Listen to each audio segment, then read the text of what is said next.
क्या सचमुच भूत होते हैं? हमें डर क्यों लगता है? क्या हम भूत को देख सकते हैं? किसी खंडहर में अंधेरा और फिर अचानक कोई टकटक की आवाज़। ऐसी स्थिति में डर किसको नहीं लगता। बदन में झुरझुरी सी होती है, लेकिन यह डर आता कहाँ से है? डर या भय, इसका सामना हर इंसान करता है। क्या वाकई कोई चीज़ हमें डराना चाहती है, या फिर मस्तिष्क भ्रम पैदा कर हमें असुरक्षित महसूस कराता है? असाधारण घटनाओं का वैज्ञानिक अध्ययन करने के लिए पैरासाइकोलॉजी इसी डर का जवाब खोजने की कोशिश कर रही है। बकिंघमशायर न्यू यूनिवर्सिटी में मनोविज्ञान विभाग के प्रमुख डॉक्टर कायरन ओकिफ कहते हैं, पैरासाइकोलॉजिस्ट मुख्य रूप से 3 प्रकार की रिसर्च में शामिल है। पहला इलाका, विचित्र किस्म का आभास। इसमें टेलीपैथी, पहले से आभास होना या परोक्ष दर्शन जैसी चीज़ें आती हैं। दूसरा है मस्तिष्क के जरिए कोई काम करना, जैसे बिना छुए कोई चम्मच मुड़ जाना। तीसरा, मृत्यु के बाद का संवाद, जैसे भूत प्रेत आत्माओं से संवाद। असाधारण घटनाक्रम से जुड़े मनोविज्ञान को समझने के लिए वैज्ञानिक न्यूरोसाइंस की मदद ले रहे हैं। असामान्य परिस्थितियों में कई बार हमारी आंखें अलग ढंग से व्यवहार करती हैं।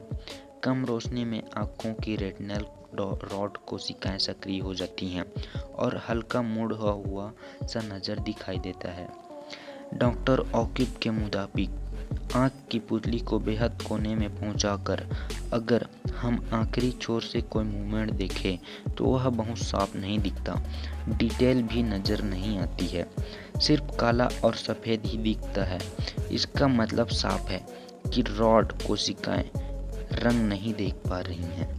हो सकता है कि ऐसी परिस्थितियों में हमारा मस्तिष्क सूचना के अभाव को भरने की कोशिश करता हो। दिमाग उस सूचना को किसी तार्किक जानकारी में बदलने की कोशिश करता है। हमें ऐसा लगने लगता है कि जैसे हमने कुछ विचित्र देखा है। तर्क के आधार पर हमें लगता है कि शायद कोई भूत है।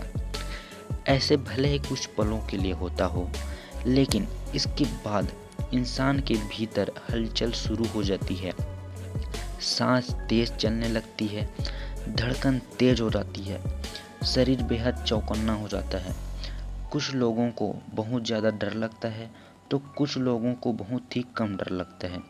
वैज्ञानिक इसके लिए मस्तिष्क में मौजूद न्यूरोट्रांसमीटरों को जिम्मेदार ठहराते हैं। वैज्ञानिकों के मुताबिक जिस तरह हर व्यक्ति में भावनाओं का स्तर अलग अलग होता है, वैसा ही डर के मामले में भी होता है। ओकिफ कहते हैं, डरावने माहौल में कुछ लोगों के मस्तिष्क में डोपामिन का रिसाव होने लगता है। इसके चलते उन्हें मज़ा आने लगता है, जबकि बाकी लोग बुरी तरह डर कर रह जाते हैं। वैज्ञानिकों के मुताबिक बचपन में खराब अनुभवों का भी डर से सीधा संबंध है। अक्सर भूतिया कहानियाँ सुनने वालों या हॉरर फिल्में देखने वाले लोगों के जहन में ऐसी यादें बस जाती हैं, और जब भी कोई असाधारण वाक़या होता है तो ये स्मृतियाँ कूदने लगती हैं। जब हम कोई पुरानी जर्जर इमारत देखते हैं जहाँ अंधेरा हो, आसपास कोई आबादी ही ना हो, तो हमें भय का एहसास होने लगता है।